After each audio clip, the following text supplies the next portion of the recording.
महाराष्ट्र सरकारने समान नागरी कायदा आणण्यासंदर्भात एका समितीचं गठन केलेलं आहे। या कायद्याअंतर्गत मुख्यतः ज्या विषयावर चर्चा होणार आहे त्याच्यामध्ये विवाह, घटस्फोट, पोटगी, पालकत्व, दत्तक, वारसा, उत्तराधिकारी इत्यादी विषयांवर त्या ठिकाणी चर्चा होण्याची शक्यता आहे। आणि याच्यामध्ये काही वैयक्तिक कायदे आहेत ज्याच्यामधल्या काही बाबी आहेत त्या पूर्णपणे अभ्यासल्या गेल्या पाहिजेत।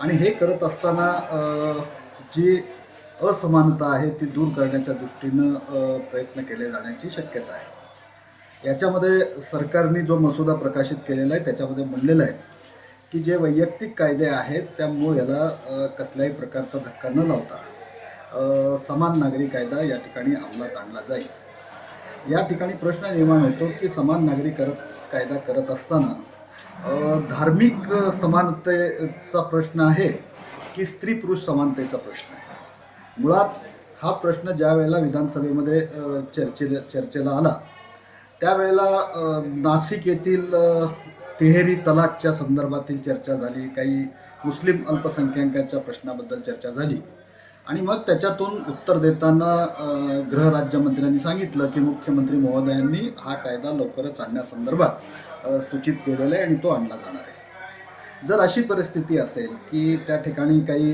धार्मिक काही सामाजिक वर्गांना त्याच्यामध्ये समाविष्ट करून घ्यायचं असेल तर त्या क्षेत्रामधील तज्ज्ञ व्यक्तींचा त्याच्यामध्ये समावेश असला पाहिजे जे आत्ताच्या गठीत केलेल्या समितीमध्ये दिसून येत नाही।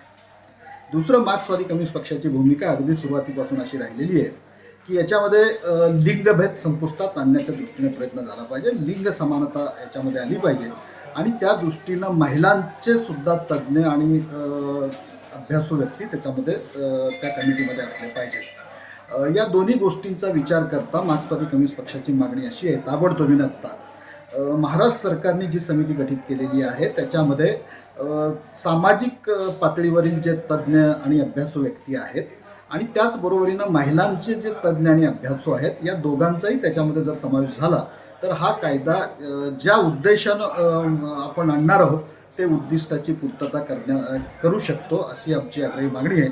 आणि या संदर्भात मार्क्सवादी कम्युनिस्ट पक्षाच्या वतीनं माननीय मुख्यमंत्री आणि संबंधित जे काही खाते आहेत त्यांना पत्रव्यवहार करण्यात येईल आणि आम्ही मागणी करतोय की हे जर आणायचं असेल तर कुठल्याही सामाजिक स्तरावर किंवा लिंग आधारावर अन्याय होता कामा नये आणि त्याच्यामध्ये परिपूर्णता आली पाहिजे, ही मार्क्सवादी कम्युनिस्ट पक्षाची आग्रही भूमिका आहे।